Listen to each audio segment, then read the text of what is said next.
So this is on YouTube. Yes, ma'am. Over to you. Should I start? Yeah. So, Namaste and greetings. I, Sana Ansari, researcher at IMPRI, Impact and Policy Research Institute, Prabhav एवं नीति अनुसंधान संस्थान नई Delhi, extend my warmest welcome to you all to IMPRI Web Policy Learning.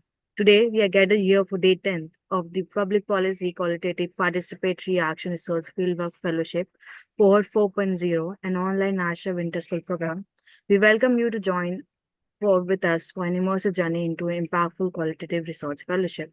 The chair for the program is Professor VIBHUTI Patel ji, visiting distinguished professor at IMPRI. The conveners for this program is Dr. Simi Mehta ji, CEO and editorial director at IMPRI, and Dr. Arjun Kumar ji, director at IMPRI. We have also shared the course outline and reading resources in your email for your kind attention. Before we start today's session, I would like to state the housekeeping announcement. Please join the meeting on time. There will be Q&A session after each presentation. Share your question on the Q&A box only. The question must not be posted as an anonymous attendee. Ensure that the questions are precise and refrain from making general comments in the question to save time. And to begin today's session, I would like to invite our chair, Professor VIBHUTI Patel ji, visiting distinguished professor at IMPRI, to give her opening remarks. We welcome you, ma'am, and over to you. Yeah. Thank you, Sana, for introducing the course. And I would first of all express my heartfelt congratulations to the IMPRI team for concluding this session. We are at the now fag end of the course, where you people are now going to make presentations after 9 extremely rewarding sessions that we had. And a brief summary of what all has transpired. On day 1, we began with the overview of qualitative participatory action research, its advantages, and how it has played important role in transformative changes globally, in a region, nationally, and so many recent policies are rooted in the qualitative participatory action research. The classic example of a rapid assessment studies which were done during the pandemic and how it helped in coming up with the appropriate and target-oriented policies and intervention strategies of the state and civil society organizations. On day 2, we had Dr. Amar Jesani, who spoke on the ethical guidelines and ethical standards, and they are going to be very useful when you write your dissertation. And he talked about the various perspectives and the ethical framework where social values and some of the thumb rules of scientific validity of participatory research, he explained. He gave several examples of some of the controversial issues and the landmark case studies which resulted in changing our sensibilities and sensitivities and analytical understanding of the issue of participatory action research. He also talked about data falsification or data fabrication, plagiarism, robbing of authorship. All these are unethical behavior. On day 3, we had Professor Manjula Bharti, who spoke on qualitative fieldwork research, and she focused on case studies approach, where she talked about the semantic explanations of various theories, and she explained independent and static and dependent variables, epistemological and ontological inquiry in research, qualitative and quantitative case studies, and how qualitative research and participatory action research provides you thick data that can explain the processes that you are examining.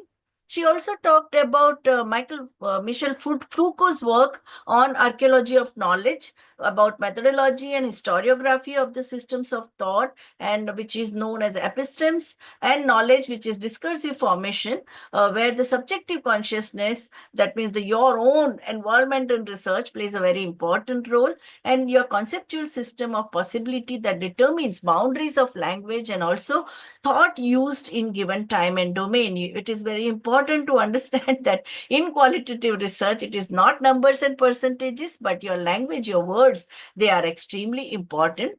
While speaking about features of qualitative research case study, she introduced the concept of agency. We all know that so many post-modern scholars have also talked about agency, starting with Foucault and Derrida.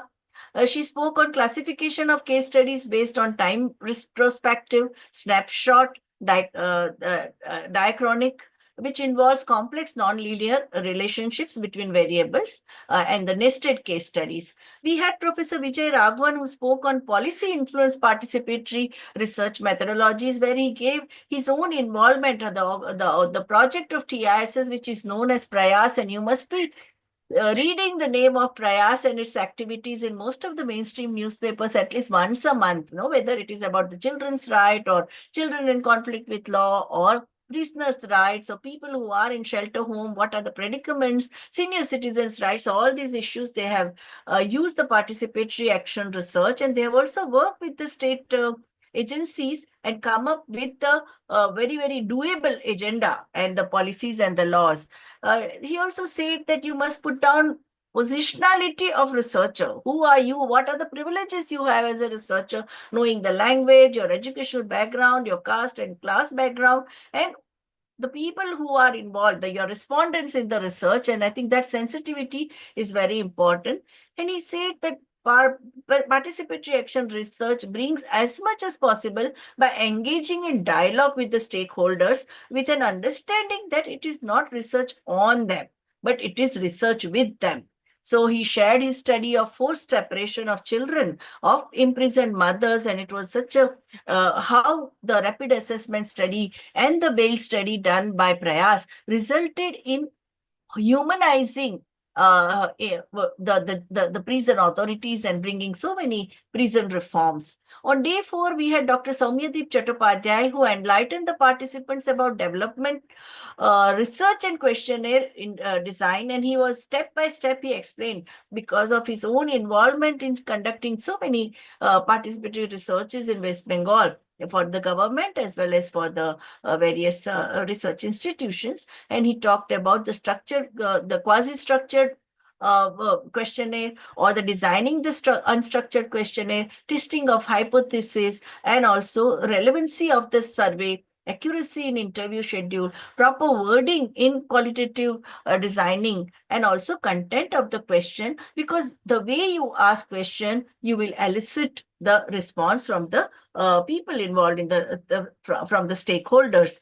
So it is very making a questionnaire very carefully and meticulously designed questionnaire can have a very accurate research outcome.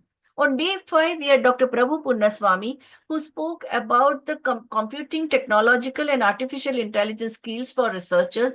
He showed so many portals where you can freely use artificial intelligence, whether it's a ChatGPT or Google Gemini or Bing Capilot. And he also enlightened us about the ethical standards that we need to observe. So many institutions do not allow use of artificial intelligence in the research, and you need to declare that you have used artificial intelligence and which are the programs. It is important for you as a researcher to declare that, especially when you are working for your PhD dissertation or any institution which guidelines demand that. On day 6, we had Professor Gumadi Sridevi, who spoke on qualitative fieldwork research case studies, and she shared her experiences, some very good experiences, inspiring experiences, and some extremely disheartening experiences at the field. And she talked about various types of researches she conducted with rural communities. And she also talked about the studies done by the stalwarts like Dardekar and Rath, which focused on calorie intake, while Professor Sen focused on multidimensional poverty, feminization of agriculture, Bengal famine, and how Dr. Sen, though trained as a statistician, but it's the qualitative data which brings out, which he brought out, resulted in not only in India, but all over the world, so many systemic changes were brought in, and how the UN system and international labor organizations and World Health Organizations, FAO, Food and Agriculture Organizations also benefited from his global universe vision, which was universally applicable.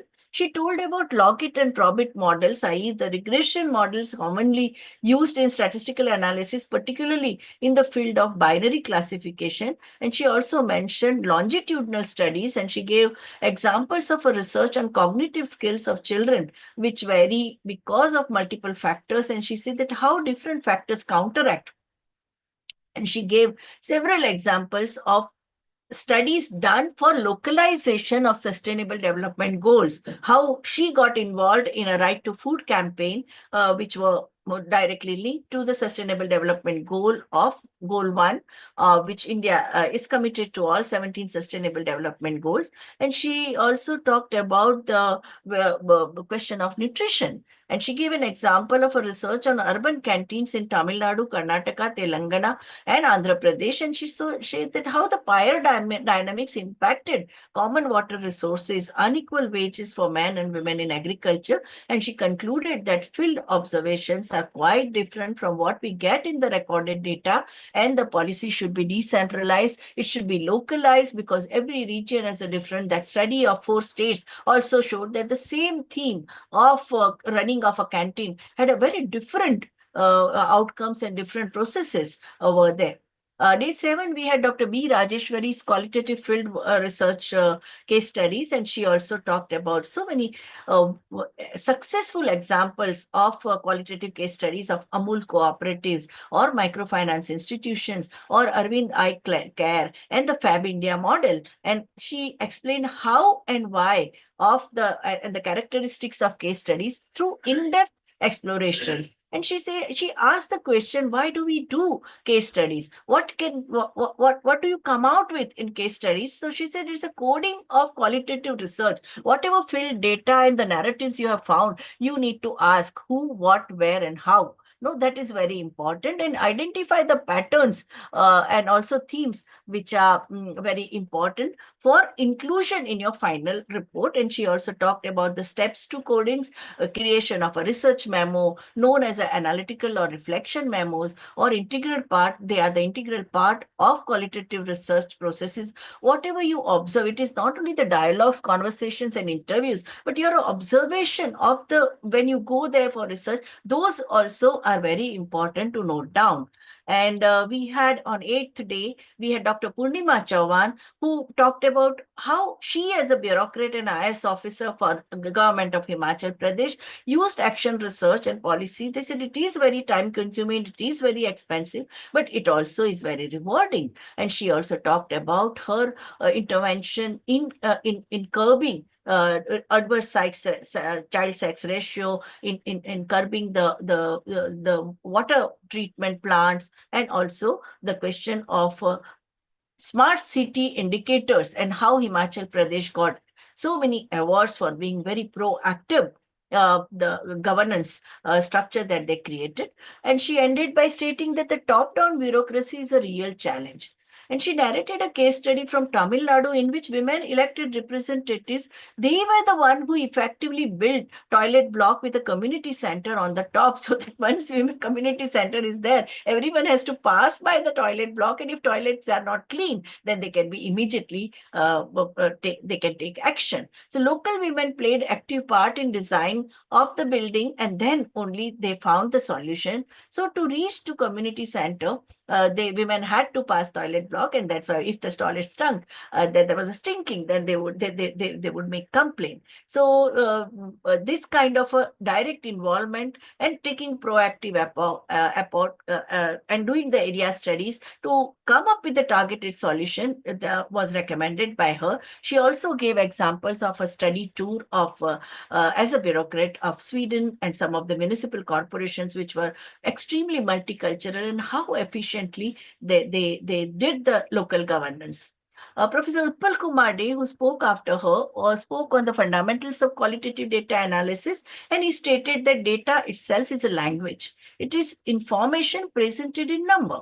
For example, income or a height of a person, or consumption of different nutrients by different categories of people, or you can analyze various socioeconomic phenomena by analyzing variables represented by data such as changes in income over the years, total output of the country, per capita income, growth of economy, purchasing power, supply side and demand side economic activities. And he also explained, like Madam Prasad, he also explained probit and logit models of econometrics and nominal, ordinal, discrete and continuous types of data with innumerable examples.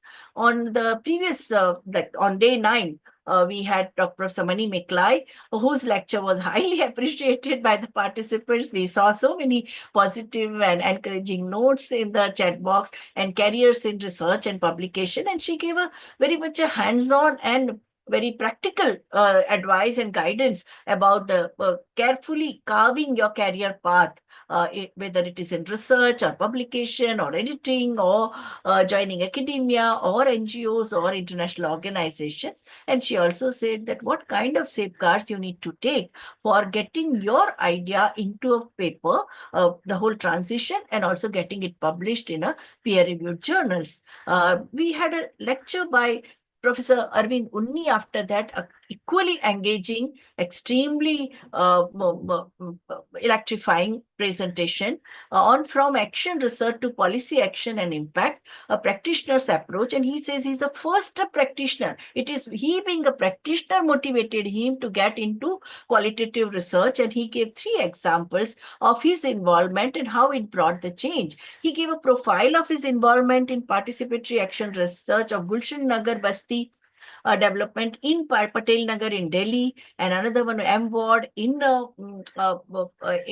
Mumbai. And he also talked about the whole question of a displacement and relocation of people. He also shared his experiences of research in connection with the Mumbai Development Plan, which is the mega development plan of a city under the Smart City project, and on existing land use and the proposed land use with the help of affected people, and how the gap between existing land use graph and the figure which the state had given, and when the community, they said that so many things were missing when the bureaucrats prepared the plan. So training to people ensured their active participation in mapping, and a lot of things were rectified in the Bombay plan because of the intervention. But he also lamented the fact that the same effort with the Delhi Development Authority did not bring any result. So in one city, they got a good response, while in other city it did not. And the process opened up a discussion and bigger debate, which got amplified at the level of Delhi city state, and also the Indian Society of Indo-Global Social Service Society. They also backed this endeavor. And he talked about 6 important projects in which he was involved. And he talked about 2 types of research that is applied for public policy. One is a participatory approach to research, and other one is a practical research. So he said that when you talk about the urban master plan and informal settlement, critical analysis of inclusivity, it was a participatory research. Community-based disaster risk reduction in Chennai slum, it was a practical research, because immediately the state had to respond. Local authorities had to respond to what kind of measures they to take. So all researches, qualitative researches, are not participatory. There are some are participatory, some are practical. Smart Cities Mission, analyzing progress and challenges in implementation, or reduction of urban flood risk, or impact of forced eviction on livelihood and social networks, and participatory housing designing, all of them have potential to be participatory, provided the state agencies are sensitive. So I think this was a very important learnings we had in these 9 learnings. And I think today we will see how you are applying them in your presentation. Over to IMPRI. Thank you, ma'am, for the quick yet very comprehensive recap of the previous section. Without any further delay, we would like to begin with the presentation by the fellows, and each participant will get 5 minutes to complete their presentation. And now I would like to request Hetwi ji to go ahead with your presentation.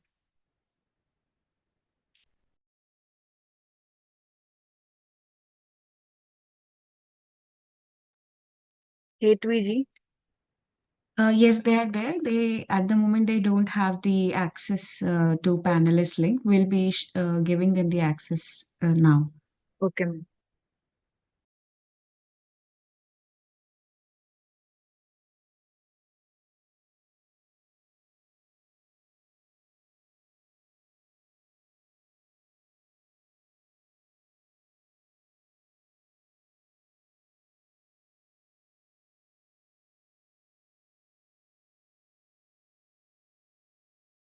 I request the participants to accept the promote as panelist link and then rejoin the webinar. Yeah. Good morning, everybody. I hope I'm audible. Yes, you're audible. Great. I'll just quickly be sharing my screen as well. Just a second.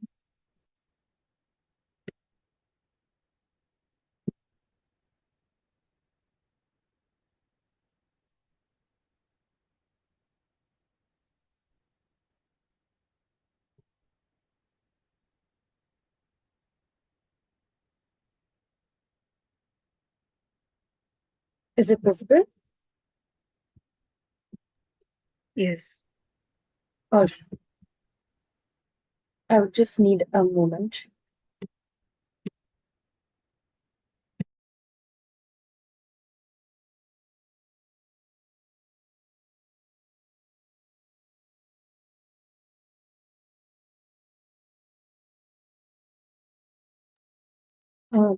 Before I begin, thank you so much to Team IMPRI for the support and guidance that I've received throughout the course. And Professor VIBHUTI mentioned something earlier, how quantitative research is just a language of sorts. And everything is focused highly on the way we are framing it and the way we are talking about it. And I think my research is quite aligned, at least my topic, I would aim for it to be quite aligned with what she had mentioned previously. The research topic that I've picked is called Desensitization of Violence, Sexual Violence in India. The research topic focuses on the representation and the misrepresentation of sexual violences in India, and specifically the Mumbai narrative and the Mumbai landscape for how media has portrayed sexual violences in the last 10 years, I would say. To begin with, the question that I'm trying to raise with this research is if there is a desensitization occurring right now within the media landscape around sexual violences, and if there is a sort of lack of empathy that is being created among the masses and the rest of the audiences and the viewers of this particular kind of media towards sexual violences in India. I'll be focusing on 4 major points, and towards the end of it, if we do have the time, I would like to do a small exercise with my fellow researchers and the rest of the team IMPRI, where I'll be asking a question and it'll be open-ended, and everybody would be able to give me their inputs on the same. The context of this research is that there are as many as 47,381 crimes against women in Maharashtra towards 2023. And this is a jump from 2021 and 2022, which is around the COVID time where there's still a lot of restrictions and there was still social distancing being maintained. I believe that has a correlation here. And according to the economics, that's according to the economic survey, the crimes against children also increased to 17,232 in the past 2021 and from 2023.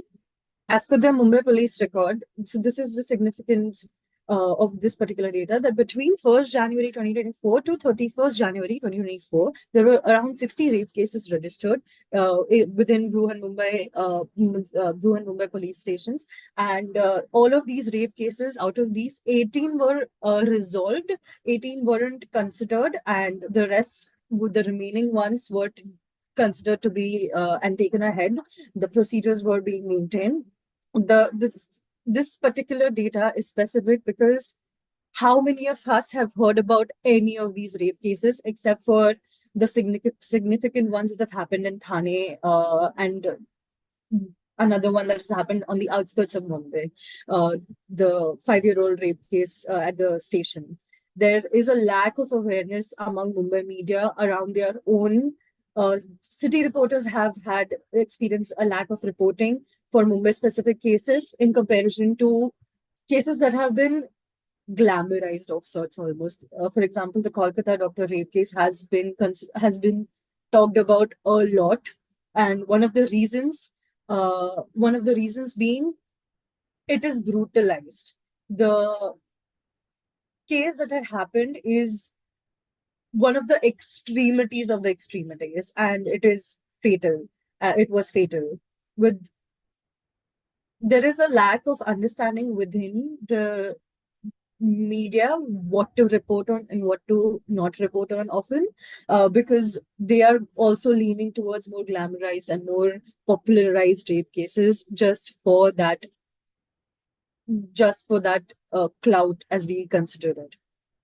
There are a lot of policies that are existing within the Indian government's Indian laws that prevent a lot of victims from being named. For example, the POSCO Act, media must ensure the privacy of victims under 18 and avoid sensationalization and prohibiting disclosing the identity of the minor victims. There's the Indian Penal Code Section 22(8)(a), preventing the publications of rape victims' identities to protect dignity and privacy. There is the broadcasting standard of the News Broadcasters and Digital Standards Authority, NBDSA, where they encourage ethical and sensitive reporting of sexual violences and calls for avoiding sensationalization and maintaining victim anonymity. There are multiple other policies that are into place to prevent the victims from being addressed shamefully, or to protect them from media scrutiny.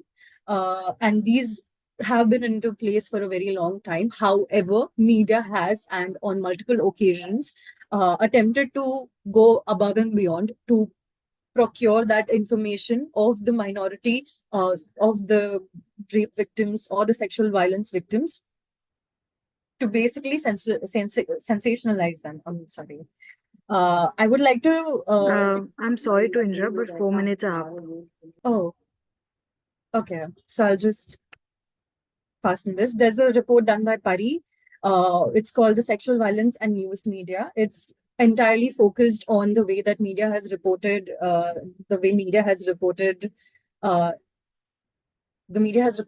sexual violences. The two case studies that I specifically wanted to talk about was the Nirbhaya rape case and Kolkata doctor rape case. I mentioned the Kolkata doctor rape case in comparison to the Mumbai statistic right now, but the Nirbhaya rape case has put a lot of, it has acted as this sort of, majority of the headlines that we'll see are another Nirbhaya in Delhi rape. She's being used as this tool to she's being used as a tool to reflect on the people that are coming after her. And she's being used as this news peg, as people call it in the newsrooms, to sort of even more brutalize the way people view sexual violence. And that is creating a desensitization among human and everybody else who's viewing these news. The current narrative in Mumbai is there is an exposure to the stories of violence-led, and which is leading to the lack of empathy among everybody. And the language that is being used is extremely, extremely desensitive. And there is a lack of gap in representation. This is where we see how people who come from, how people who have been brutally raped and murdered are being sort of used as media and news pegs, and they are not even considered. There's a complete disconnect between the viewers and the media and the victim herself. Majority of the time, that they are unable to sort of humanize that person, that victim. Victim is the term that they sort of lean towards as well. About the research, the professions that I'm trying to lean into are journalists, editors, media houses shaping the stories that are being, which are representing these cases. And the ages are between 15 to 40. The methodology that I'll be using is interviews and Google Forms. The key stakeholders that I'm trying to get an insight from are journalists, sexual minorities, journalists, and media associates, government stakeholders. That would be it. Is my time up, or do we have a little longer? Time is up. Okay, thank you so much. Now I would like to hand over to our chair and Simi ma'am for their comments. Ma'am, you're muted. I think one major denumbing factor of media portrayal is that as you said, that it is sensationalizes and also creates a paralysis, no, that you just can't do anything about it. So I think some of the stories, no, like why doesn't media project so much of happening at a ground level, hand-holding, solidarity, support to this thing, the work which organizations like Majlis do. It's not only Majlis, but there are so many such organizations. So women who have rebuilt their life, no, in the midst of adversity, why that doesn't become a focus? Because that would give energy and that would give confidence to many other women in similar situation. So I think some of the stories of empowerment or stories of how different people can play pivotal role in supporting the survivor, whether it's one phone call or from neighbor or someone just giving the information on anonymous information on the website, because that's what the ministry also has. Simple steps, no, of social solidarity can completely change the reality from death, from misery and tragedy to rebuilding and empowerment. No, so I think those type of stories, why doesn't media publish? No? So that question also, I think you should include.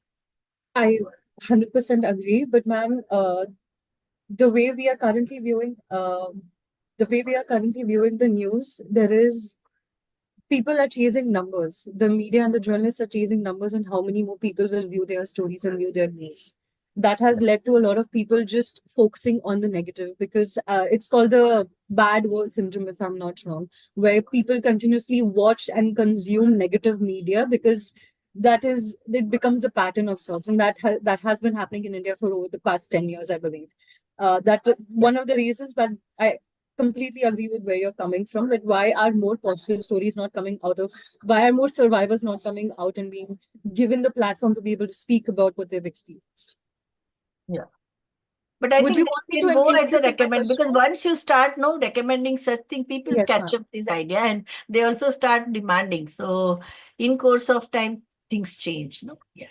Because earlier we used to kind of reporting we used to see during 80s and 90s, it was nothing but even stories written by because feminists at that time were celebrity, so they were invited to write, but the image that would go with the story would be so objectionable and horrifying.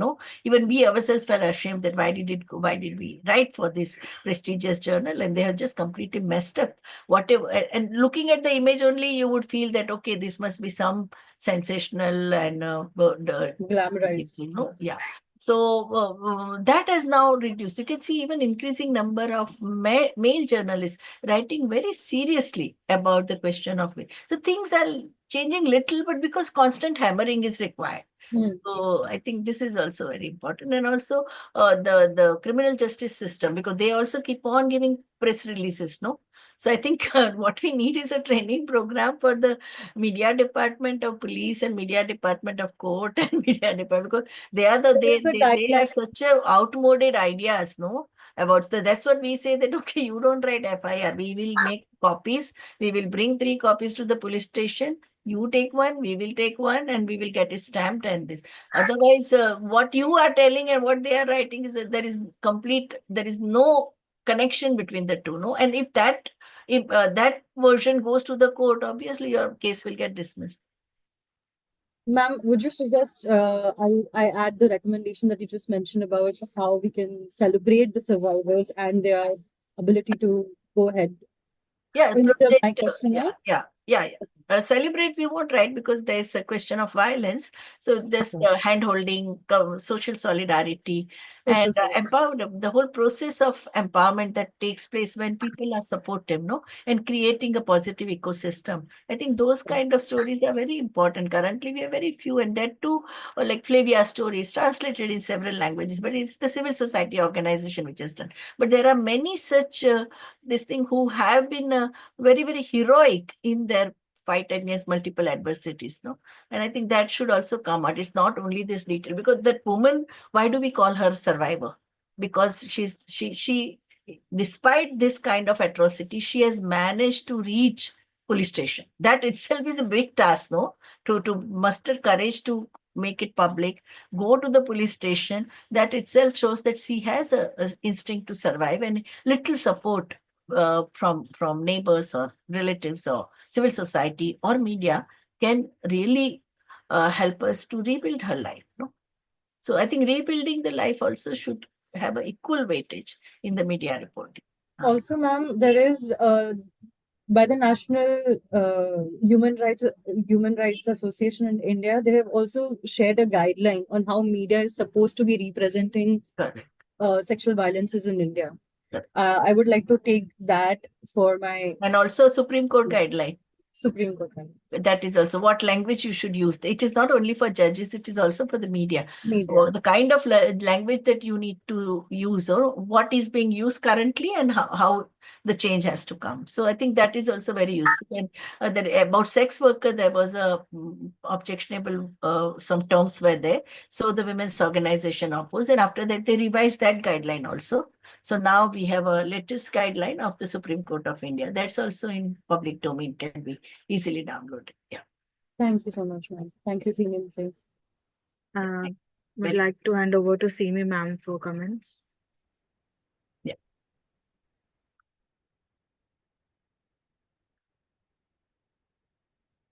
Simi ma'am is.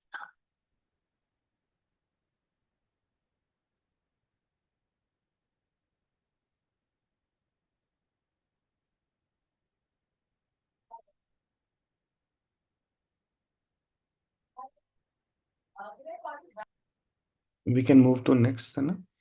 Some connection error. Okay, sir.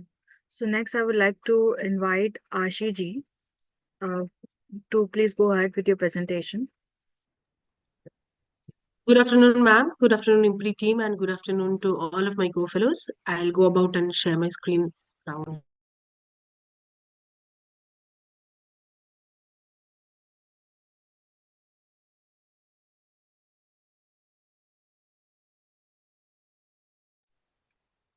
I hope my screen is visible and I am perfectly audible.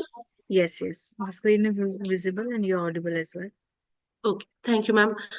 So my topic is tackling patriarchy at work, a comparative analysis of the narratives of women officials, principals, and teachers in Ajmer and Madam, Dungarpur. make it a slideshow mode. This is working mode. Yes.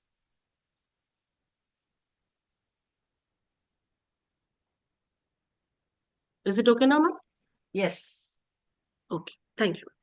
So my topic is tackling patriarchy at work, a comparative analysis of the narratives of women officials, principals, and teachers in Ajmer and Dungarpur. Now, why Ajmer and Dungarpur is because I have been working for the past 1 year in Ajmer, and now I am currently posted in Dungarpur, and I have seen the stark differences between all of the officials and the working pattern in these two districts. While Ajmer is a rapidly developing and near to the capital, that is Jaipur, a pilgrimage site for Hindus, Muslims, Parsis, and Jains as well. But here, Dungarpur is still trying to balance itself between Rajasthan, Madhya Pradesh, and Gujarat, and also quite struggling to keep its tribal ethnicity as well. So my research statistics are for the officials in education department. I have taken 5 women officials. There are 10 principals, 5 from Ajmer and 5 from Dungarpur. There for the newly appointed teachers from 2023. There are 5 from Ajmer and 5 from Dungarpur. So the total number of recipients here are 25. For the officials in education department, I have taken 3 from Ajmer and 2 from Dungarpur because the presentation of women in the workforce in Dungarpur is still a little behind.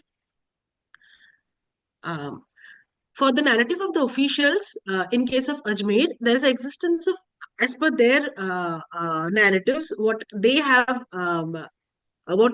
told me, or they have self-reflected, is that there is still an existence of a bias regarding the capability lingering till date, even after 15-20 years of working in the same office and leading successful projects. They're constantly judged on the basis of their choice of clothing and caste as well.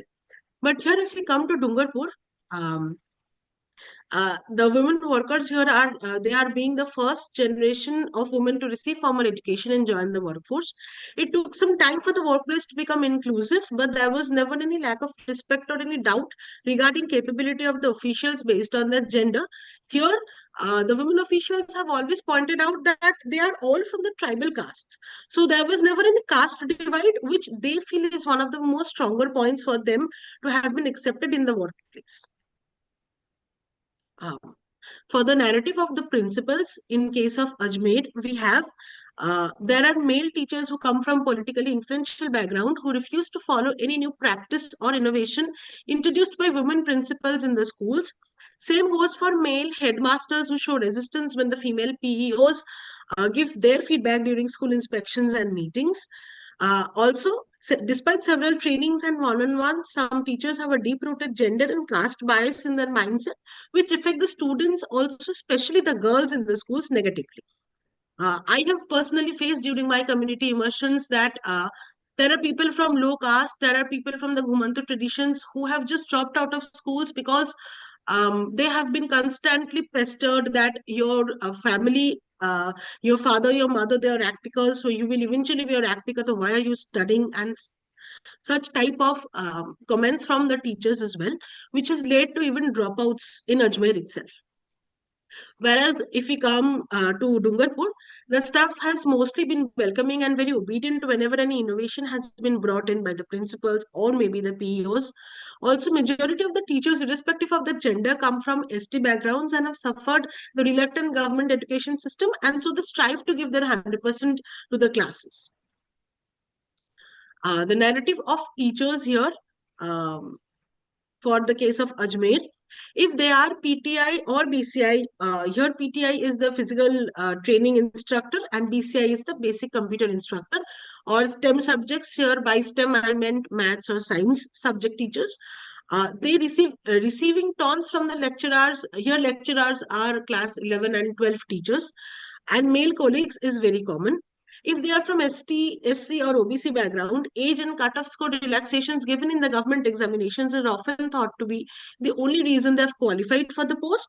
And the way of clothing is judged even if they maintain a formal decorum and shift away from the traditional sari.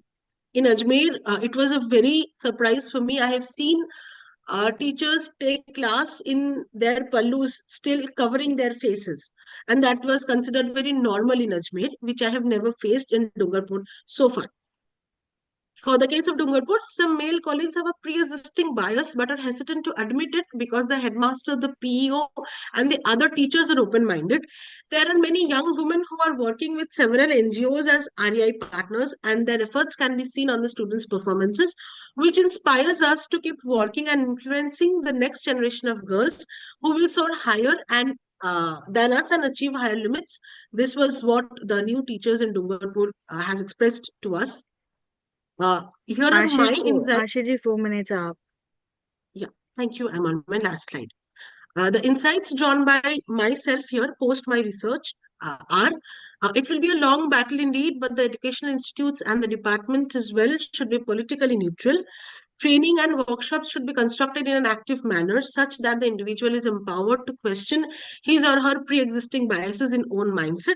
And interventions by REI partners should be increased to make the school a more just and equitable learning center for students, and a state like Rajasthan, where even today we're battling with poverty, illiteracy, child marriage, and inherent patriarchy. Thank you, and that's all from my side. Thank you. Now I would like to hand over to our chair for our comments. Yeah. I think hello.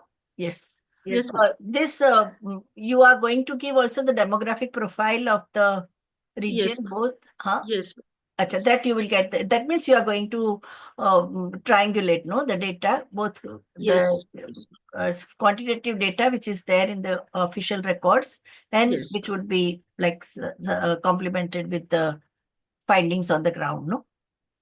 yes, Hello? ma'am. Yes, ma'am. Yes, ma'am. Hello? Am I audible, ma'am? Yes, yes. Yes, ma'am. I'll do that. I have the data and I'll do that. Okay. And you are going to have a FGD or individual interviews? individual interviews, ma'am. Case So studies, 20, but I 25 will, of them you'll have to have. yes, ma'am. And I'll not be revealing any of the names because they are still in service. Yeah. But it was a very fruitful research for me.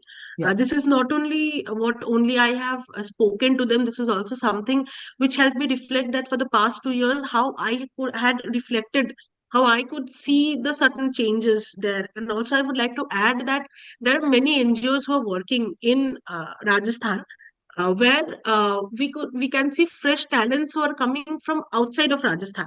So we could see that what is surprising the outside people, and how is that helping the existing cultures and existing predominant some cultures, uh, how it's countering and helping them break it when constantly there are young girls who are coming, who are working, and who are also inspiring the if I give an age demography, it's from 40 to 55. It's hammering the principles, like how these girls are coming and they're working for my school, they're working for the betterment of my school. So even I should work for my school, for the betterment of my school. So we see that zeal. But also here, I would like to point out that the trainings that are conducted either in RSCRT Udaipur or in the other diets, it's a very one-way method still that's being followed. Even we have taken facilitations, and we have seen even teachers are very comfortable with the one-way facilitation, which hits me very much. I come from a convent background, and I have always been engaged in two-way conversations. So I know the power of two-way conversations. I know how fruitful it is, for how effective it is if it's a two-way conversation. So including those kind of conversations in the workshops itself is something I feel will definitely bring a change in the education Yeah. system, in the mindset of the people. Yeah. You will have to anonymize schools also, huh? Yes, ma'am. Yes. Yeah, otherwise that they will be able to identify people if they are Yes, ma'am. telling any problems and challenges. Yes, ma'am. It will only be mentioned Ajmer and Dungarpur, and nothing else will be School mentioned. A, school B, you can do like that. Yeah. Okay, okay, sure. Okay, thank you, ma'am. Thank Private you. or public, you can qualify. It's a private school, publicly aided school. All are public schools. Okay. Thank you, ma'am. Thank you, Ashiji and VIBHUTI ma'am, for your comments. Now we have Harshita ji. Requesting Harshita ji to kindly go ahead with the presentation. Yeah, good afternoon, everyone. Is my voice audible? Yes. It's audible. Share my screen. Is the screen visible? Yes. Yeah. Just a second. Double click to enter full screen mode. Yeah. So, 1 second. There's some issue with it. Just a second. What's the title? Show the title slide. Yeah, sorry. There was some issue with it. So the title of I'm Harshita Chari and I'm presenting my topic on navigating policy and enforcement, a mixed method study on the street vendors awareness and challenges in Deonar, Govandi, East Mumbai. So first understanding like the Govandi area in Mumbai. So this is a place where I have been working and studying for the last 4 to 5 years now. So it is located in the eastern suburb of Mumbai, Maharashtra, and is known for the largest dumping ground and the abattoir. It has a lot of, it has two prominent institutes, which are the Tata Institute of Social Sciences and International Institute of Population Sciences, along with multiple offices and premium residential complexes. So coming to about a little bit about the street vendors in Mumbai. So street vendors are the self-employed workers in the informal sector who offer their labor to sell goods and services on the street without having any permanent built-up structure. According to the government of India, there are around 10 million vendors in India, of whom 250,000 are in Mumbai. And they play a dynamic role in the urban economy, mostly providing necessary items which are both durable and cost effective to the average income earning households at cheap and affordable rates. Around 30% of Mumbai workforce buys at least one meal a day from the vendors, which has been found by a study by Bhomik in 2001. So what are the policies and acts for these street vendors, which was the main aim of my study, to understand if the street vendors know about it. So there was a national policy on urban street hawkers, which was introduced in 2009, and it was for recognizing and regulating the street vendors while ensuring their rights and livelihoods. Following that, building on that itself, the Street Vendors Protection of Livelihood and Regulation of Street Vending Act 2014 came about, which legally protect the street vendors from eviction and harassment. It worked towards establishing town vending committees, issuance of vending certificates, and demarcation of vending zones to balance vendors' needs with the urban order. So the government of India gave this work to the state governments, because I think each state has a different way the street vendors work. So it was given to the state government to regulate it. So the objectives of my study were to understand the awareness of the street vendors about these acts, the challenges they face in their interaction with the law enforcement and creating their licenses, and the perception of the consumers, who are a lot, including me, regarding the street vendors. So regarding awareness of the act, I interviewed around 12 street vendors till now, and there were a combination of men and women. Women were less. There were number of men. They were fruit sellers, they were pani puri sellers, they were coconut water sellers, and even the ones who provide lunch meals, like during the meals, like the proper meals during lunch. Okay. So awareness gaps. So the vendors usually lack awareness regarding the act and protection that it offers. There were only 2 out of the 12 vendors who had licenses. There were a few who knew about the license system but were unclear about the process of getting it. And there were also 1 or 2 who were using borrowed licenses of the people who were working before them in that place. Most of the vendors, they did report that they were giving money to the police officers or the BMC officials when they came about, and they assumed that the fees that they are paying can substitute for the legal compliance. So what are the challenges that they faced with the law enforcement? So most of the vendors did report the occasional harassment and fines and the demand for bribes. And for some, despite having licenses, they were fined. The vendors had a confusion about where to legally operate. So there's an area in Deonar which is like mostly filled with, it's in the center of the center of a main road, where there are around, I think, 7 to 8 street vendors working like in a very big union kind of a feel. It gives a very big feel. And there are the lunch places, there are fruits, there are pani puri walas, there are vada pav walas, there is everything. So they set up shop wherever they feel that they attract the most consumers, and that was the area which was filled with a lot of street vendors. And the vendors face difficulty accessing or retaining spots because of the competition and the unclear allocation mechanism that exists. So what were the challenges? The fourth. Harshita ji, 4 minutes up. Yeah, I saw. Sorry, I'm running away. So with that, I also found there was one vada pav wala who had a food license, a fire license, and he knew a lot about the licenses that he needs. But still, he said that that police walas come and they kind of hint that they need money from him, and then he pays them. This is mostly because of the traffic problem that it creates. What were the consumer perceptions? So there, it is a convenient and affordable place to have snacks, to have lunches for the number of students and the working people here. They don't have a problem with the hygiene. They are very happy with the way the people keep their stalls clean. And a lot of them had already observed police and the BMC officials taking hafta. So these are the broader challenges: lack of awareness campaigns, financial burdens because of paying the fines, gaps in the policy implementation, and the lack of data and mapping of the street vendors, which hinders the effective policy implementation, which I have taken up as a recommendation because the policy is not very nicely implemented in this area, at least which I have observed. I was also hoping that we could develop apps or platform there where vendors could register and make it a little bit online, because a lot of them use PhonePe and everything, and they have gone into the online system. So this could also be something that can be done. And thank you. Thank you, Harshita ji. I would like to hand over to Chair for her comments. Harshita ji, we have been in touch for this thing, and we have also exchanged so much of literature, emails and all. It has come out very well.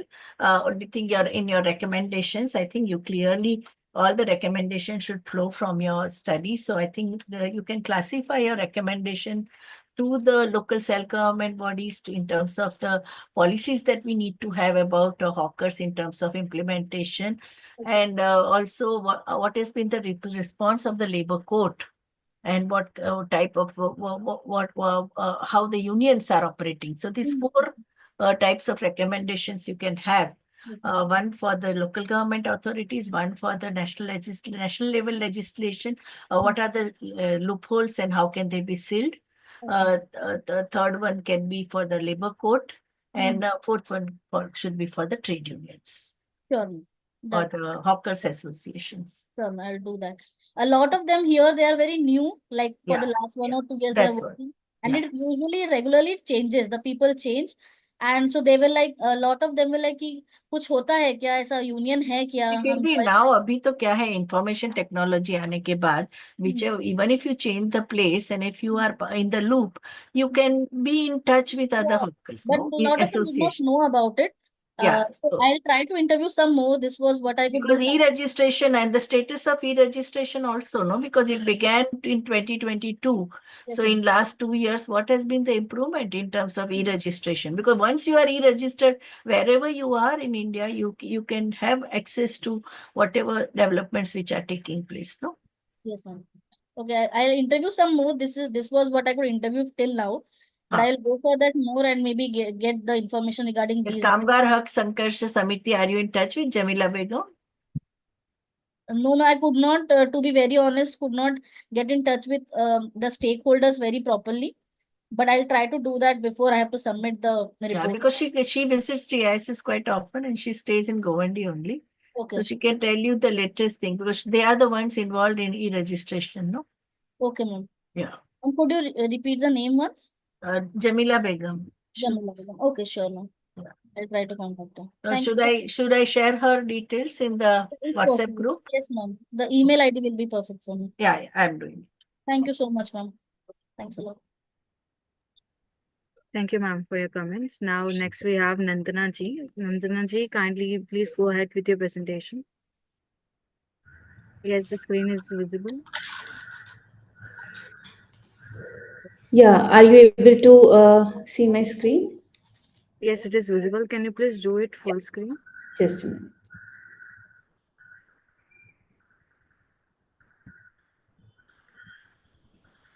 Okay. Is it visible?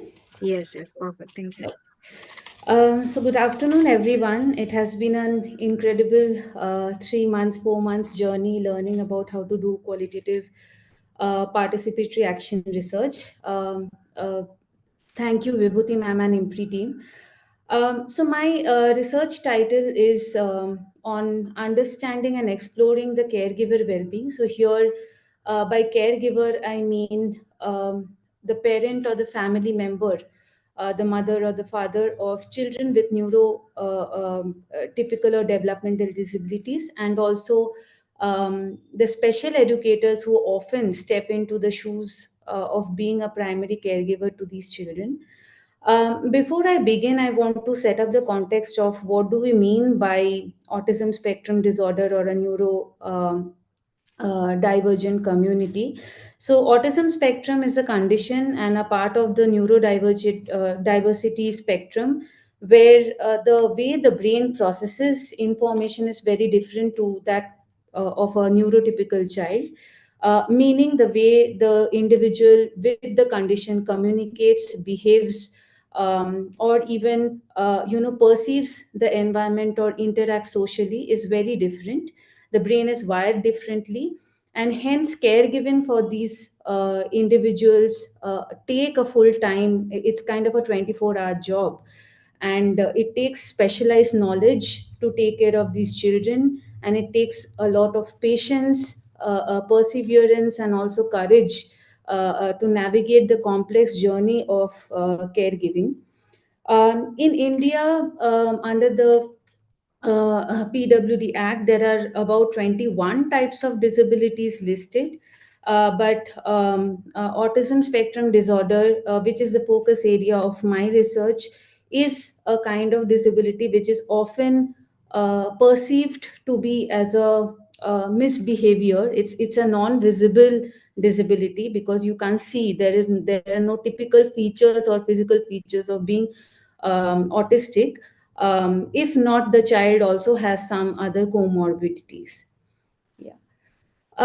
So the journey of this research has been a kind of journey by itself for me, because there were so many literature reviews around caregivers, around special education, but it was very global perspective, very limited on the Indian diaspora and the Indian context of caregiving and well-being. So I also had to understand the concept of well-being, because it's a very subjective. It can be subjective, but what are the foundational theories or frameworks of well-being these researchers were looking at, which helped me dive into the forest of interviews or field work.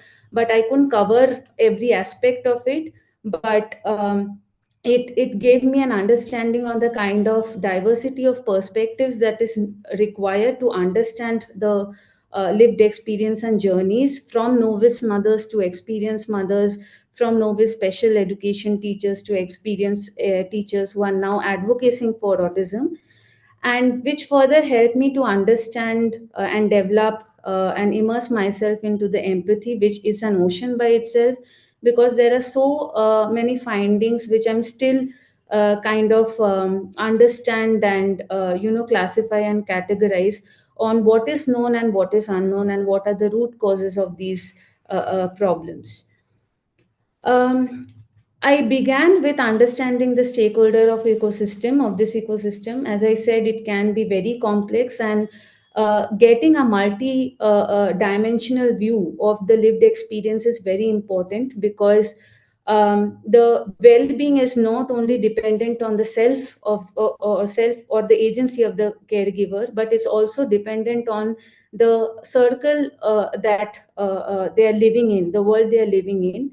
So the circle can grow about from the immediate circle, which is their immediate kins, family members, friends, the school environment of the child, or the special education teachers or the therapists that they are visiting to, and it can expand to the circle of influence, to the people who are advocating for autism or building that support network for helping these caregivers to kind of navigate their journey. With this, the highlighted ones are the people whom I have been, or the roles I have been able to get into a conversation and interview with, which further helps me to understand the areas of inquiry. So, for example, for around primary caregivers, my areas of inquiry were understanding their daily lived experience, their well-being narratives, mental models, a kind of intersectionality of roles that they play, right? Being a mother, being a wife, being a maybe a special educator also, and also what their identity and meaning making means to them, right? And also understanding the access to the support. So likewise, I had to Sorry to interrupt, Nandanaji, 4 minutes are. All right. So moving ahead, there were some thematic areas around the literature review that I have done, but as I said, the gaps existed in terms of the underexplored demographics. Indian diaspora was not a finding that I came across, but there were areas which I wanted to focus was the lack of co-creation of well-being interventions, what type of intersectionality of care giving roles exist, also the relationship and dynamics of the entire ecosystem with respect to the well-being. Yeah. So my findings moved from what we see as an event is the caregiver's burnout and their depression and the symptoms, right? But what I was able to uncover was the mental models of these parents. So one critical mental model existed, that impact of denial, the phase of denial is can prolong for long period, but moving away from it, coming out of it was very important, especially for the child and for the entire family and the well-being of the mothers as well, and the acceptance and connections of the parents, and it helps in improving the bond between the parent and the child. And acceptance is not a one-off event; it needs work to do. And denial can also relapse when autism takes new form, especially in the adolescence year. So the autism features hits when the child grows into an adult, and that is where the parent can also, come back to a denial phase. Societal perceptions is a critical factor for improved well-being, because the lack of awareness and empathy about autism in the broader community can lead or leads to social isolation for the entire family. And also parents describe the needs of inclusion through play, education, and broader community interaction, because it's not being spoken enough. Importance of partner support in caregiving. Often we are seeing that mothers are the anchor of doing everything for the child, whether it's running to therapy, taking the child to the different medical appointments, or related to education, investing time around it. So an importance of partner support on what roles does these fathers play, and can there be an open line of communication, can there be parental alignment in the caregiving journey from the both these partners. Having a marathon perspective, parents who adopt a long-term perspective of their child report feeling to be more empowered and less burdened, because it's not a race, it's a marathon. It takes time to see changes in this child. And also, the parental approaches of caregiving should be evolved, right? It's evolving nature, how to, because as the child grows across different stages of development, the caregiving style also needs to be adapted. And several parents have also transformed their role and found meaning and purpose into that of advocating for autism. They have changed their profession, now have become and trained themselves to be special educators also. There are some systemic structures that needs to be taken care of. Like, for example, many parents have reported the feeling of being let down by pediatricians, because the pediatricians are not trained enough to find these features, or they mostly highlight it as a misbehavior or delayed developmental milestones. So how these pediatricians can be empowered enough in the diagnosis and the screening of these symptoms. And the need of good support network across different developmental milestone and different stages of caregiving is also very important. um, but what I found is, while the parents journey or caregiving journey is also very much interconnected to the special education challenges, the way the parent teacher collaborates, like for example the special educators, how they and the parent have an informed and strong relationship also can influence the caregiving a burden. Active engagements of parent teachers are needed. It can help in reducing stress and also foster a supportive environment for the child. Parents from rural and traditional social narratives also can have a lack of the disability, understanding the disability deeper. So this is the role of the teacher to be much more cultural, develop cultural competence on understanding what is required and how do I communicate with the parent from a different cultural background. Special education challenges like misunderstanding and underlying roles. Many teachers have reported that they face challenges in advocating for students within the system, because their role on the mainstream school as a special educator is not very clear. The role is not clear for the leaderships also, and there are also a little bit of undervaluing of these roles within the. Nandana ji, it's almost 8 minutes, so please can you wrap up? Yeah, so I'm just concluding. So there are other related findings around the dynamics, some policies around if there can be respite care or eligibility age criteria for the special educators. And here are some voices on the field. Yeah, thank you. Thank you, Nandana ji, for your presentation. I would like to hand over to our chair for her comments. I think you have made a very systematic presentation, Annaji. Just wanted to know whether you are going to critically reflect on the law or the legal provisions and some of the social protection measures with the state has taken. Yes, ma'am. I have not been able to connect with people who are, maybe I'm going to connect with one person who is, in the policy drafting committee, and is also an advocate, an activist of autism. So, under that perspective is missing, because what I have been able to capture is the lived experience of parents and special educators, but the systemic lens is still a gap in my findings. You are in touch with the special education teachers also, professors and all? Yes, ma'am.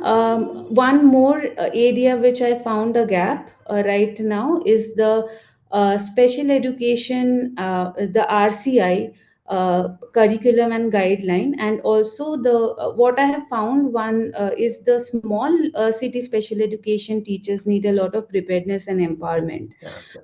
Because right now the RCI curriculum, the way it's designed, it's supposed to be, there's supposed to be theory, but it's completely relied on the person who is wanting to become a special education teacher. There is no theory, there's no practical aspects of the curriculum, and they are left upon themselves in an auto learning mode, where they're referring to Google University to learn and become special educator.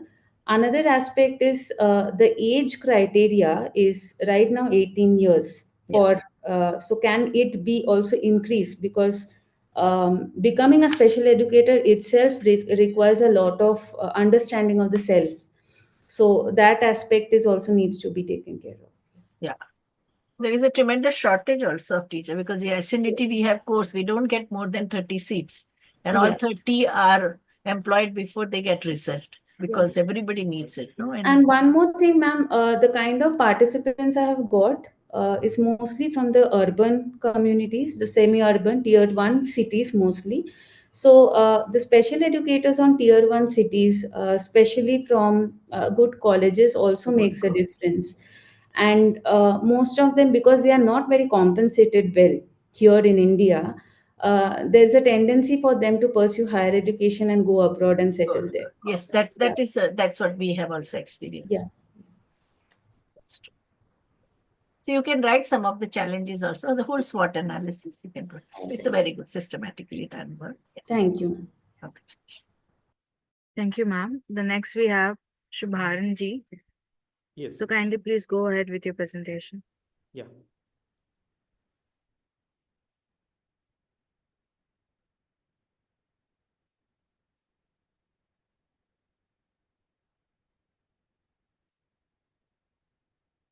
Is it visible?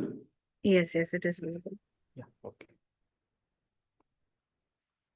So, good afternoon, everybody. So basically, my research title is Mental Health and Occupational Stress Among Delivery Executives in Bangalore.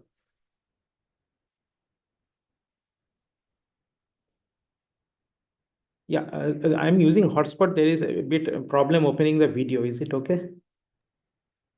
This term delivery executives is used by the employers or by the portal, like by the agencies?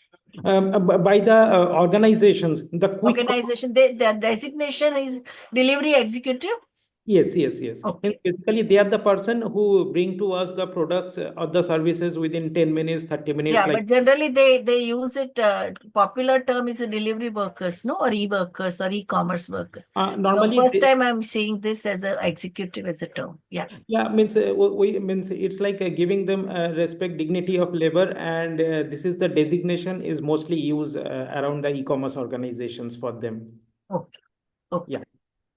So basically, the research title is Mental Health and Occupational Stress Among Delivery Executives in Bangalore's e-commerce startups, a qualitative exploration.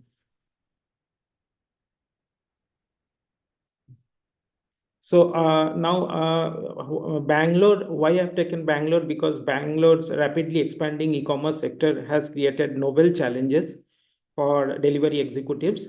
who serve as the backbone of last mile logistics.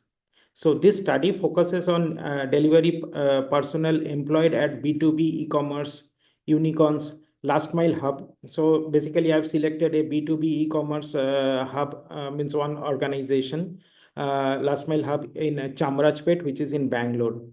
So by examining the interplay of workload, strict delivery timelines, customer expectations, and economic pressures, it seeks to illuminate the lived experiences of those workers and yield actionable insights into their mental health and well-being.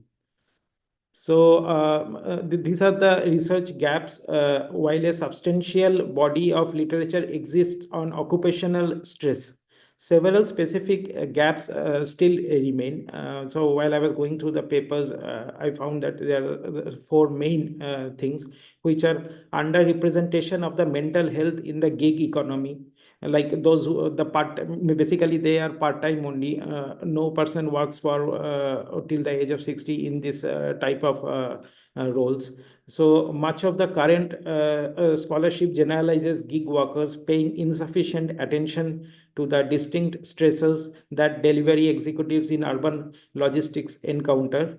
So normally most of the focus in the research gap I found was for B2C, business to consumer, not B2B, e-commerce.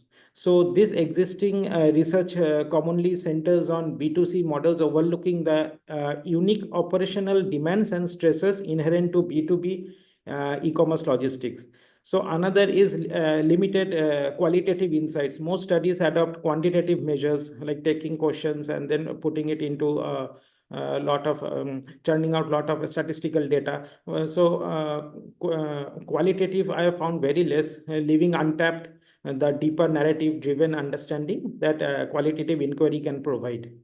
So a neglect of the urban dynamics. Few studies consider how urban infrastructure, traffic congestion, considering Bangalore, and strict delivery windows shape the mental health challenges faced by workers in densely populated cities like Bangalore. So if we talk about the review of the relevant literature, this study builds on a multidisciplinary foundation like occupational stress and mental health, stress in the gig economy, urban work environments, and despite these contributions, the distinctive experiences of B2B delivery executives in Bangalore's dynamic e-commerce sector remain largely unexplored, thus providing the impetus for this qualitative inquiry. Now, if we talk about the methodology or the research design, this exploratory qualitative study aims to uncover the personal and operational stresses delivery executives face in their daily roles. So the participants, I took a cohort of 10 to 15 delivery executives aged around 18 to 40, employed full or part-time at the last mile B2B e-commerce hub in a place named Chamrajpet in Bangalore. Will be recruited for this study. So participants will represent diverse socio-economic and cultural backgrounds, including both rural migrants and local urban residents. So data 4 minutes up. Yeah, 1 more minute. So data collection methods, I've used semi-structured interviews, then narrative analysis, field observations. Then after that, if considering the data analysis, I will take out the thematic coding, and then I will triangulate the findings from interviews, narratives, and observations, which will be cross-verified to ensure reliability and depth.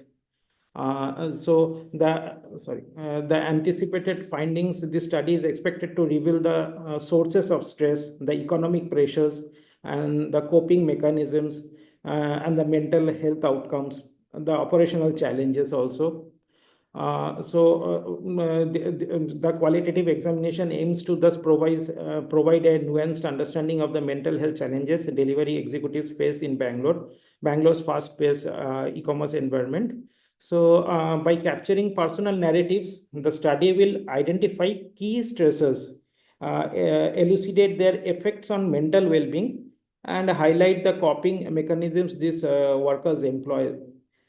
So in doing so, it offers a foundation for actionable recommendations that can inform workplace policies, then support systems and sustainability practices within the e-commerce organizations. And finally, the key takeaways or the means basically the recommendations, actionable recommendations that can be like guidelines for e-commerce enterprise to implement mental health programs, optimize workload distribution, and revise incentive models.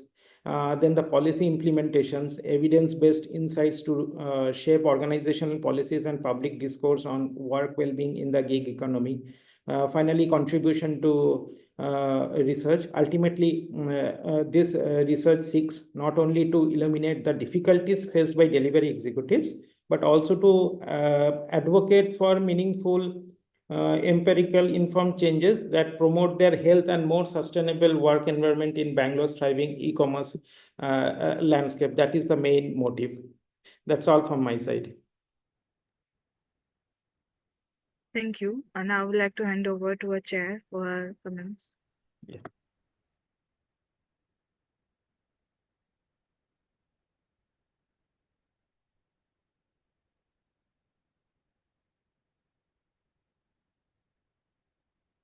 Ma'am, you're muted. That when it comes to gig workers, customer is king is the Yes. motto of this thing. So that is quite problematic because there have been so many cases, no, of Yes. violence against delivery boys, and especially the target of time, no, that they Yes. have to deliver this thing. And have you gone through some of the studies by ILO on highest number of road accidents and deaths that due to road accident are among the delivery boys, not only in India, all over the world?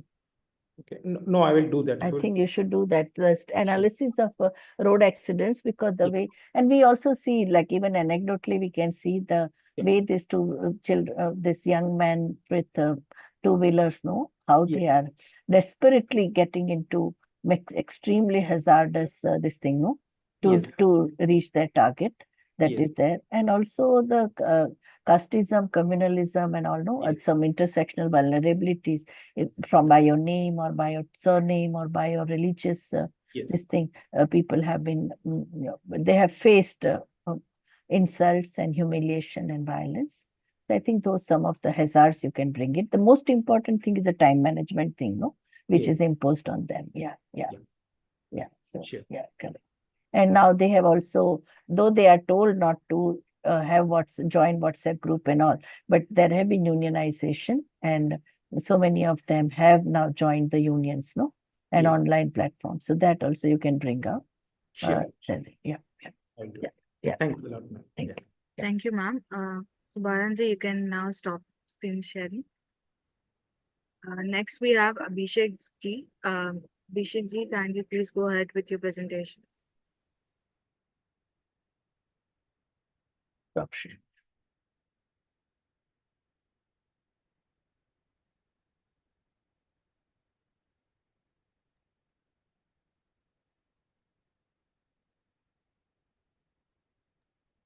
Abhishek Ji. Is it killer?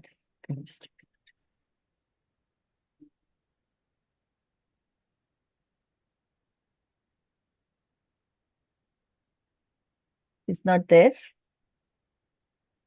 He's there. He's there. Yeah. Now he's not there.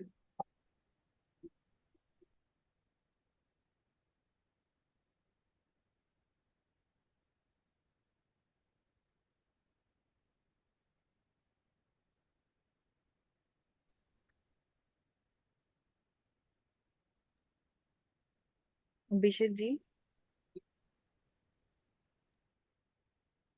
Yes, I think they have rejoined. He's rejoining. Now who is left? This is the last one, ma'am. Last one. Okay. Yeah, he has been in touch. I think he's working on this thing, no, recycling work, waste managers. So. In Kalyan. Yeah.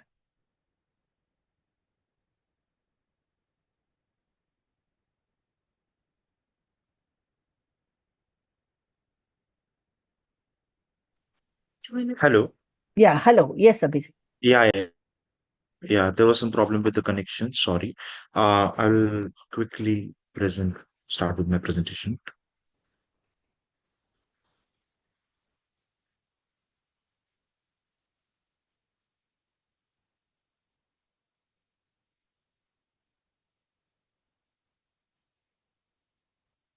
Is my screen visible? Yes, it is visible. Just a second.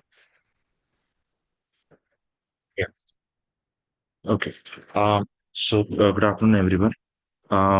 So today I will not be discussing a lot about the literature review and the methodologies used and everything because of the time constraint. I will mainly focusing on the what are the case studies I have interacted with, that people I've interacted with, and their side of story. And along with that, I will be focusing on um, what I found in literature review and what is the ground reality in Kalyan. And I will try to correlate both the things and see how this study is giving me different insights than what I thought it would give me. So I will start with this.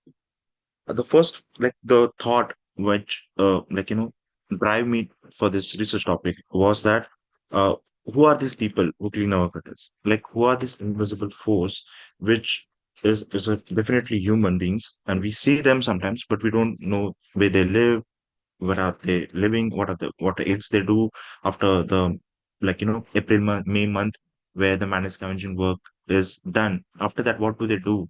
These questions were always bothering me, and that led me with this research. And as there has been a lot of research has been done over the decades about manual scavenging. So it was always a challenging thing. What else will I can, what else I can bring to the table with this already done topic? But I realized one thing, that after 2013, the law, there has been still manual scavenging has been going on, and government is aware of that. It prohibits the manual scavenging. Still, it happens.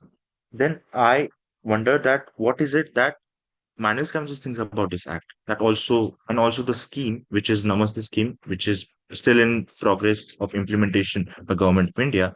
I wanted to know, are people aware of this? Are people ready for such schemes?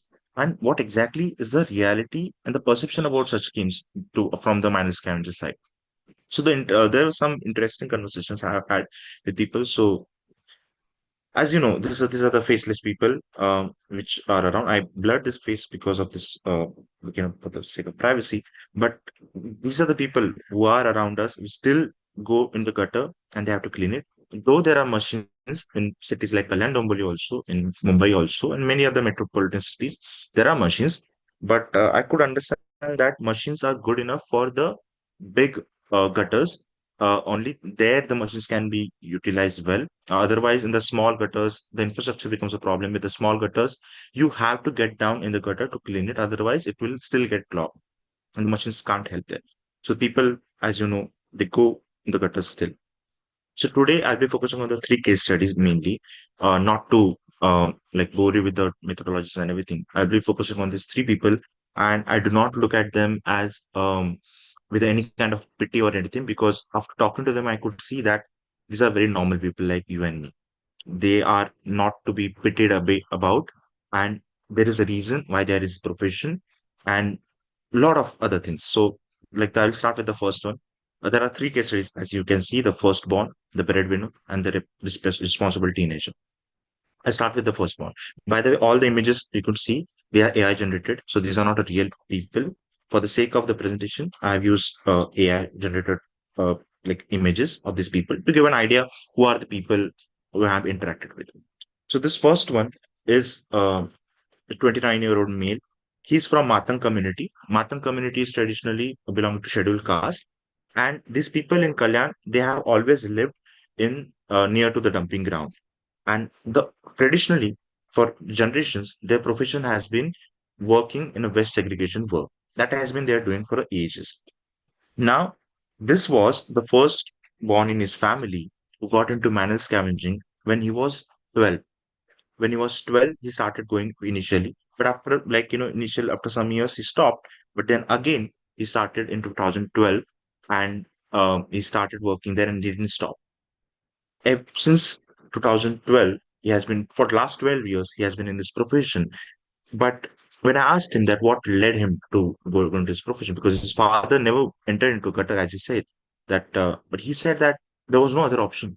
They needed people young like me, because young people are like, in the small gutters getting down. It is easier for them to, like, again, since the school education wasn't there, he had to leave his school after seventh standard, but technically seventh standard on paper, but he left his school at fourth standard because the family's poverty led him to start earning. So these young people like him, illegally obviously, started going into the gutters, and he started working there. And like, then one thing also he pointed out that financial condition stopped his education. That's because his family could not afford the education which he can get. So he was the firstborn, so he had to like, start with the start earning. And the younger one studied, but he didn't get into this profession because his elder brother said that, do not get into this, I'll do it alone, you don't need not to do this. So that's a common theme I can see, that the ones who are involved into it, they don't want their family members to be part of this. They want to be stay away from manual scavenging as much as possible. So he's Abhishek the ji, 4 first. minutes are. Yes, yes. The second one is the breadwinner. He is a 45-year-old man who is a Katkari, from a Katkari tribe. He has been in this profession for 18 years. He never went to school. He lives in an area in Kalyan where it is around it is surrounded by he lives, the entire Katkari community stay in a pada, in a hamlet together. They are around the complexes, big complexes and everything, but nobody knows about them, where they stay, what are these, who are these people, where are they come from? Because tribals in Kalyan is a very rarity. If I tell anyone in Kalyan, they will not believe me until they meet these people. So it is, they're still uh, excluded from the society, and that kind of like gave me one of the insight about the discrimination aspect, which I would like to talk about in some time. So 18 years he has been in this profession, and uh, he for the rest of the 10 months he works in the west segregation plant in Kalyan. But the 2 months before monsoon starts, he gets paid more than the usual job. That is the, and again in April he has a one daughter. He had a one daughter who was in school. So for her education, for in the month of April and May, he could get that money, extra money, through which he could put his daughter into a school. That's why he could take this job without hesitation, because he wanted his daughter to learn, get married, like eventually then also get married. So that was, he's a breadwinner of the family, who again forced into this thing because he had no other alternative and he had no education. He tried other things also, like selling vegetables, going on a construction site, but those options are not like, hasn't worked in his favor. Though he's open to it, but he hasn't got this opportunity always. And the last person with a spoke to is 22-year male who started his first job as a manual scavenging around 5 years ago when he was 17. So technically, it is under 18 also. It's illegal to work in such an environment in 18 by 17. But his life was a bit tragic. After his father died, he had to leave school because the father was the only uh, breadwinner of the family, and his mother, and neither he has a younger brother. He had to take a responsibility of them. So at 17, what work he will get?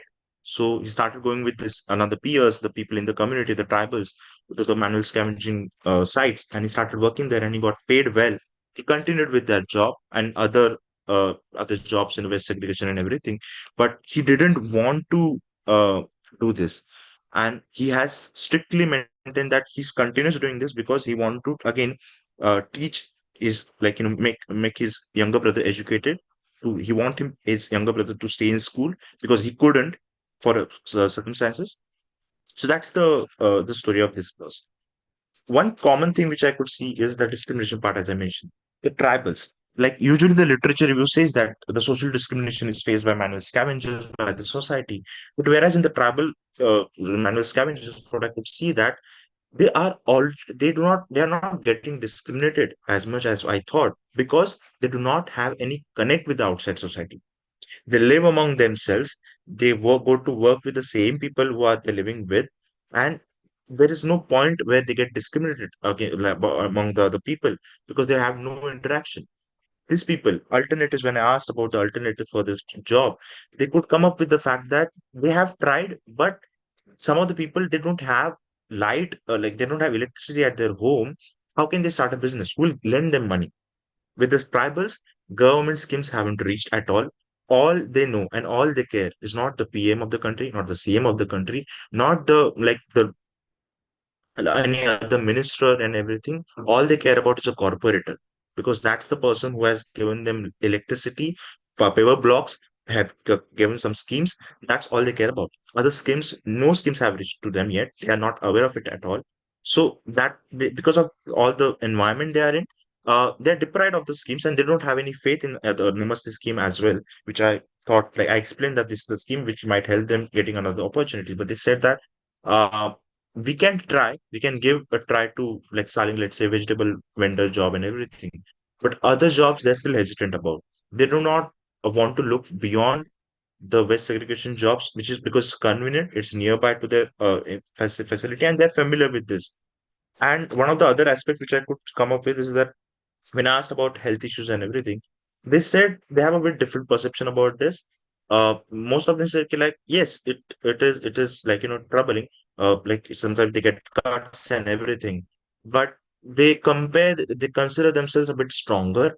They take a pride in saying that they are stronger, so it doesn't affect them anymore. So that was another perception I could come up with, and they know that it's illegal work that what they have to do and everything, but they still have to continue because there is no other option for them.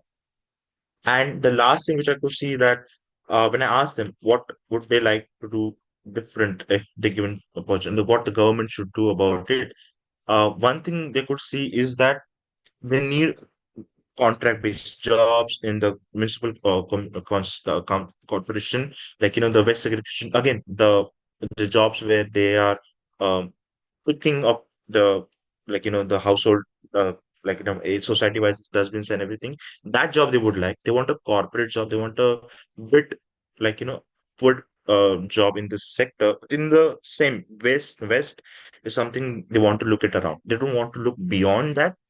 But if given opportunity, they might.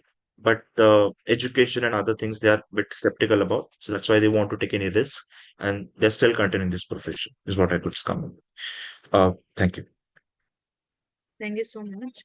Now I would like to hand over to our chair for our comments. Yeah. Hello. What you need to focus is on the way you say that they don't feel discrimination. I think it is a question of helplessness also. When you know that all doors are closed and you have no other way to come up, it's the way the natives and indigenous people all over the world have been treated, in this. So not giving exposure, not giving opportunity, not giving equal treatment, that itself is this thing. Why do TSP budgets remain unutilized? Okay, tribal subplan you have in most of the places, except for Northeast, everywhere it remains unutilized because unless you send proposal, you won't. So I think there is a systemic discrimination. See, discrimination happens at an interpersonal level and systemic and structural level.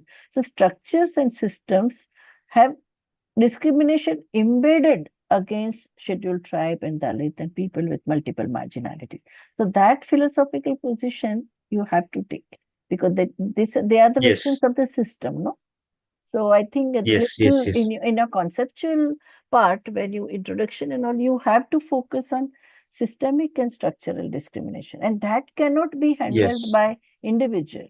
Even a community, you need many more forces to make that policies and criminal justice system and laws and political milieu, bottom up and top down proactive approach, all these combined effects, because these are the historical injustices, no?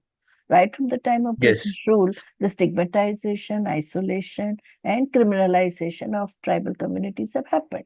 Now also, anytime the way deforestation is happening, the land is grabbed by the predatory forces, and they are called Maoist. When they fight against it, they are called Maoist. Mega development plan. Why the massive land grab is happening in the name of development plan, and when they assert, they get criminalized, they get killed, and they are labeled as Maoist.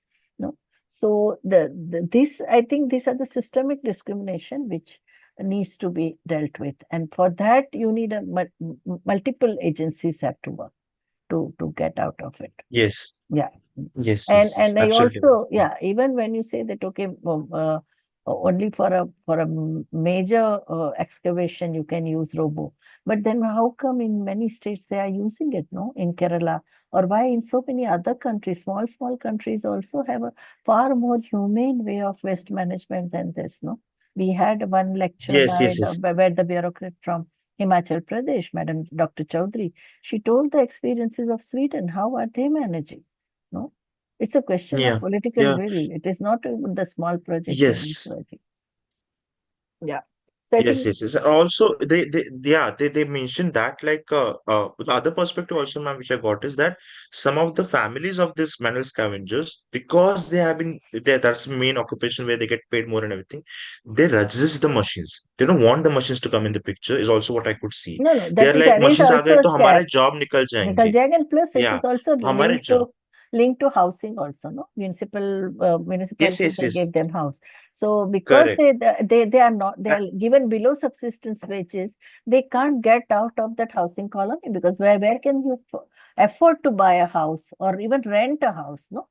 So that becomes the major. I have come yeah. across MA psychology and MSW and even MPhil person continuing with the profession, mainly because they said they can't get housing. First of all, the stigma also. Who will rent the house to Dalit or quote unquote untouchable, or who will rent, will any builder allow sell that house also, even if they want one room kitchen tenement and if they mobilize money.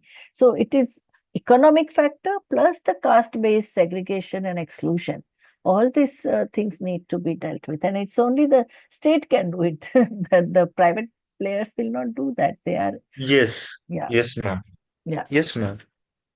The act also mentions that the prohibition of employment as manual scavengers and their rehabilitation. The yeah, rehabilitation aspect, government miss out completely. They correct, just want to ban and everything, but the only solution is a rehabilitation for correct. them. Then Alternatives only they have will to feel be, secure. yeah, No, yes, the alternatives have to be there, but yeah. yeah. And so many smaller Thank you. countries have done. No, when Singapore was a monocrop island after Second World War. And when Singapore Yes. decided to become a Yeah. financial hub, so many people who could not adjust to the new technologies and all, they were not thrown out in the sea. No? They had so many other plans to give them a dignified life and employment, and see to it that 100% employment is there. So the renewal mission should not be just on paper. Renewal mission is not only for the white collar and blue collar industrial workers. No, a renewal mission has to be for even manual scavenger, and that for that very concrete grounded plan has to be there, and in consultation with them. That's very important. And many other countries have done. Yes. Even Africa. Yes, ma'am. Why Africa also has so many laws about domestic workers, about the West workers. They are much ahead than us because of their bitter experiences of slavery. So solutions are there. Thank you. Thank you. So I think all this you can bring out in your recommendations. Yeah. Thank you, ma'am. Now I would like Yes, to yes, ma'am, definitely. Yeah. Yeah. Thank you, ma'am. Now I would like to extend my heartfelt thanks to all the participants for presenting today. Now I would request the chair, Professor VIBHUTI, ma'am, to kindly share her closing remarks. Over to you, ma'am. Yeah, I think we have had a very rewarding session, and all of you were so deeply engaged, and the way you kept us on our toe by sending your email messages, by being active in the WhatsApp group. And I think WhatsApp group facilitated a lot, so many things which at knowledge sharing happened, even the sharing of experiences, the challenges that you were facing while conducting research. And we all know qualitative research is not a just cakewalk. It is a very serious ballgame. And you have managed, you have reached up to the final stage, and I think it's going to be adding to the new knowledge. And when the anthology comes out, I think all of us will collectively like congratulate ourselves.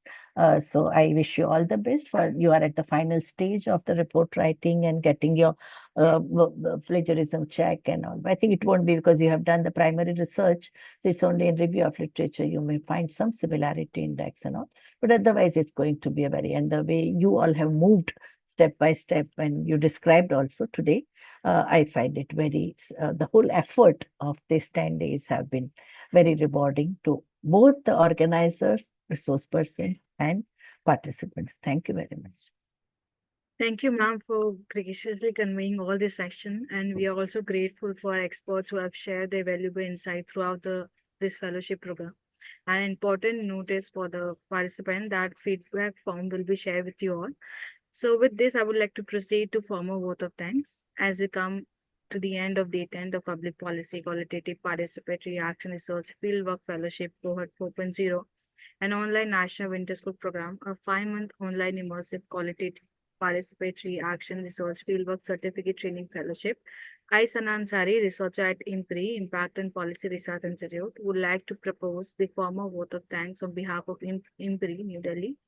We are grateful to our chair for the day 10 session, Professor VIBHUTI Patel ji, for taking out her valuable time and allowing us to learn from this online certificate program. We thank all our participants who have raised important questions and actively participated throughout this fellowship. And the research essay draft submission is on 22nd December 2024, that is Sunday, which marks the final milestone of the certificate fellowship. This submission is an opportunity to synchronize your learning and demonstrate the insights gained during this journey. We appreciate the effort and dedication you have invested throughout the program and look forward to receiving your thoughtful contribution. Please ensure your drafts are submitted in accordance with the guidelines shared. We are grateful if you watch us later on YouTube or listen to us on various podcasts or read our publication. We hope you continue to join in for the future to improve web policy talk and web policy learning. Wishing you a very good day and thank you so much. Thank you, Sana, for seamlessly conducting the sessions all this time. And once again, congratulations to IMPRI team for the hard work and for all the participants for such an engaging sessions we had, and also conducting your research in such a proactive manner. Thank you. Thank you. Thank you.